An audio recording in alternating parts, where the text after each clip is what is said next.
Hi, I'm Eugene Hernandez, Director of the New York Film Festival and Deputy Executive Director, Film at Lincoln Center. Thank you for joining us again for this special evening at Lincoln Center.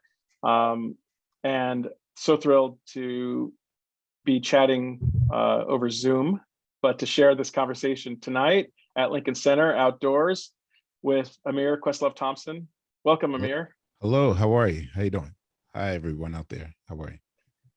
Thanks for doing this. Thanks for sharing this film with us. When I first saw it back in January during the Sundance Film Festival, I dreamed about the opportunity to watch it the way our audience just watched it tonight as they're watching this Q&A, and that is on a big screen with a crowd of people in New York City.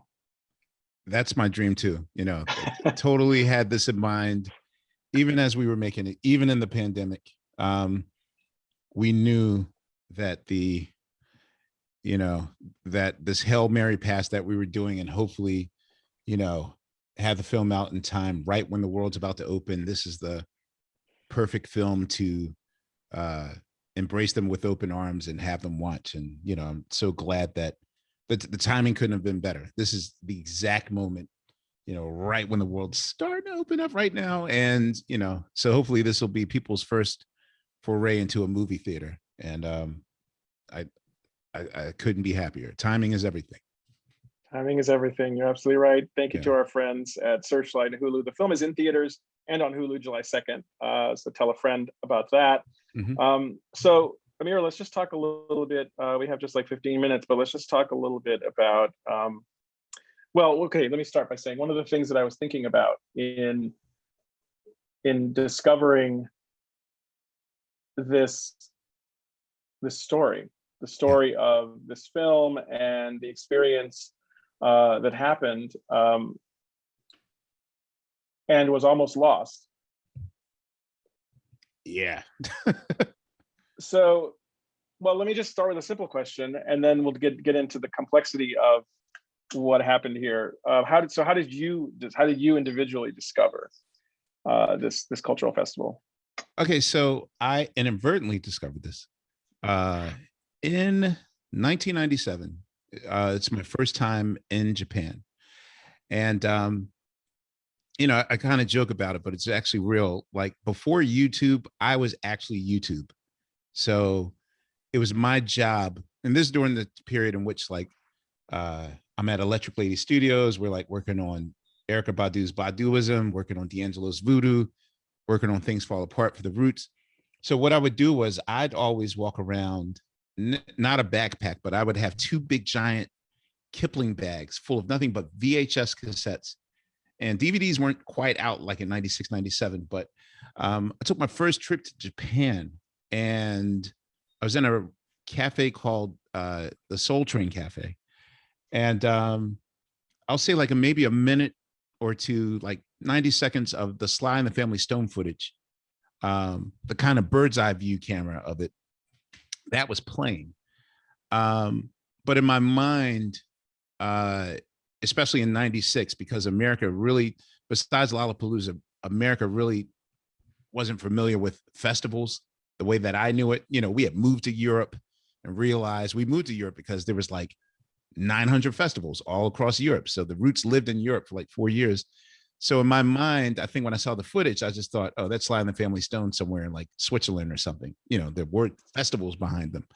Having no idea that I was watching the Harlem Cultural Festival. So cut to 20 years later, Robert Fivolent and David Dinnerstein, my two producers, get in contact with my people to tell them about this mythical Harlem Festival that happened, that had Sly Stone and staple singers and Stevie Wonder and all these names of the day. And the music snob in me really was like, that didn't happen. I know everything. Do you know who you're talking to? I'm the all-knowing Questlove of me. Like, that's the kind of arrogance I had.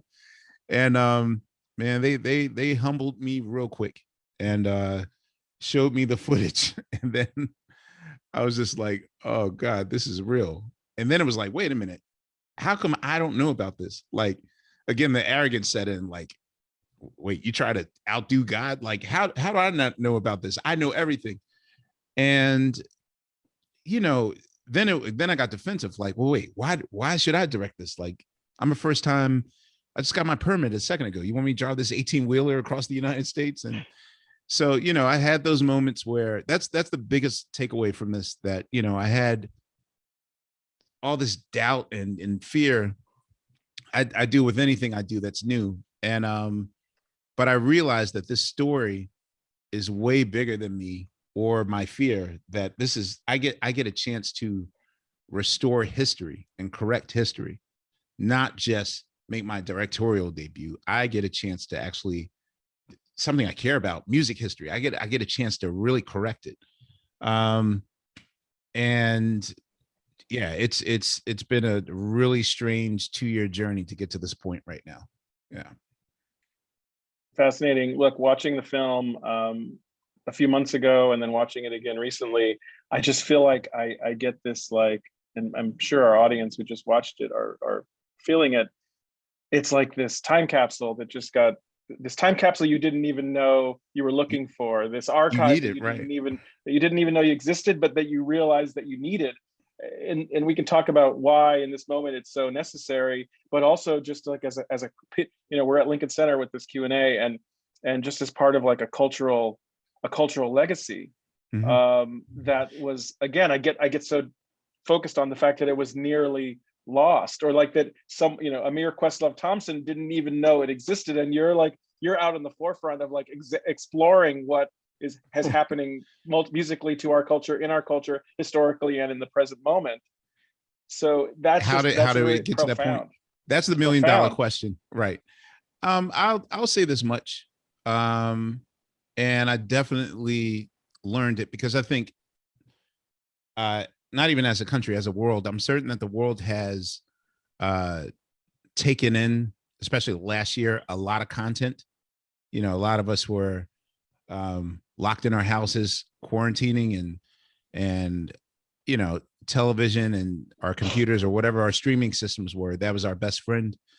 And so if you notice that there was sort of the seeds of pushback on the amount of Black content that contained what I kind of dubbed like pain porn, if you will. And I know that there's at least my understanding is the fact that when Black stories are told,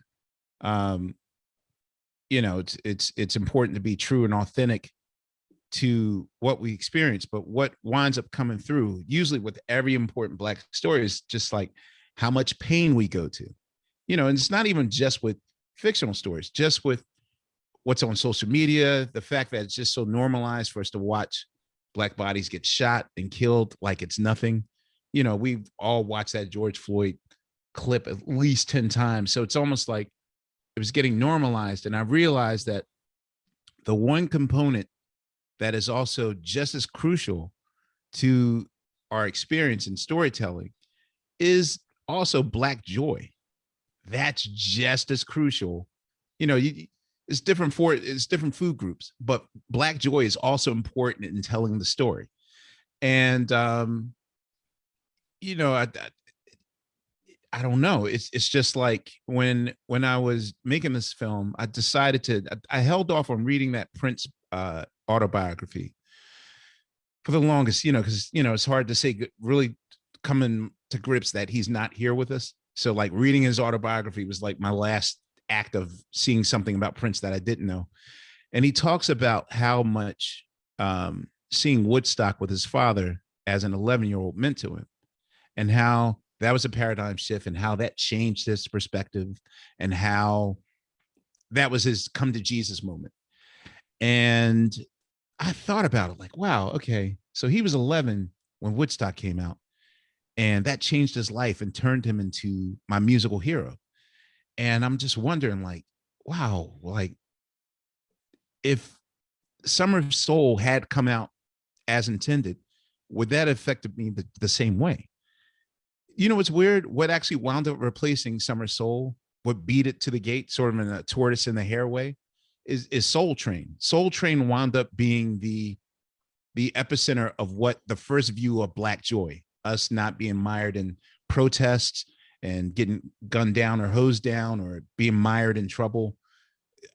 You just never saw the Black teenager in any other way but that one lane. And I realize now, when doing it, I just had hopes that, okay, this will be a really cool art house film. Maybe I'll rent out, a theater one night and invite my friends to see this one little film that I made. This film is really resonating with a lot of people. And it's, again, you can't plan lightning in a bottle. You can't plan Thriller. You can't plan a moment like this ever. Like, timing is everything. And it's just that we're so in need of something uplifting that's also educational, that this just wound up being in line next at the bank line. And so but yeah, Black joy is an important component that I feel gets neglected often. So thank God. I hear you. Yeah, thank God. I mean, it's interesting to think about what could have been, and this is just me speaking personally. So for some reason, as a kid, I was born in the late 60s, 68, and for some reason, as a kid, for some reason, thanks to my parents, I gravitated more to Soul Train than American Bandstand. That's just, right. that was where I went. But they dance Summer better. Soul didn't, and and that was just, it embodied and connected to the music my parents were introducing me to and listening to, and my family was listening to. Right. And yet I'm thinking about, of course I'm thinking about what could have been, but then I'm also in that same moment thinking about what can be because of your film. What does it say about our cultural values and our cultural moment, that now that this is found, now that this has been restored, this footage is beautiful and it sounds spectacular. And the fact that, because I look at the moment that you're depicting in this film, that you're talking about in this film, and the connection between Black joy and brown joy, and the coalition of folks in New York at that moment, and what it says about, sort of what opportunity it invites us to grapple with, to embrace, to think about. And I asked this question at Lincoln Center intentionally because, as an arts campus, it issues a challenge to us, I think, to not forget that there's aspects of our history that we might have either forgotten or almost lost or need to reconnect with in order to lay a foundation for how we think about our culture going forward. I'm glad you brought that up, because this was even an education for me as well. Even as I don't know how long one has to transplant to New York to call themselves a New Yorker. I've been here for I'm right across the street from the World Trade Center in my apartment. Every day I wake up, that's greeting me. But I've been here for 12 years, and it's an outsider's view of Harlem might just be the Apollo Theater, Don't Get Booed, and Sylvia's Soul Food. That's all they know. And it's so much more. I saw early when we made our fourth album, Things Fall Apart, we rented 2 houses in Spanish Harlem. And I was just like, oh, I didn't know that there was a brown community up here in Harlem. I thought it was just 125th Street and all the greatest singers and entertainers in the world. So, even then I knew that Harlem, at one point, Harlem was the Black capital of the world. When you think of Black city, Harlem is the first thing you thought of. But in doing this film, I realized that there was so much more, an African community, a Caribbean community, a brown community, yes, a white community, LGBTQ, there's a whole diverse community that often, isn't thought of. It's almost like it's taken for granted. So even in the lineup of the festival, the fact that this girl is dancing to Sonny Sharrock's the most atonal, violent guitar solo I've ever heard in my life, and she's just dancing like it's like her life depends on it, no one's watching. And to me, that's the beauty of it all. My favorite camera of those 4 cameras used is the audience camera, the 4th camera. just get to see the look on their face. So yes, I just seeing the diverse lineup, the audience, the music, it's something to behold, and it's something to learn. So yes, even though this film was held back for 50 years,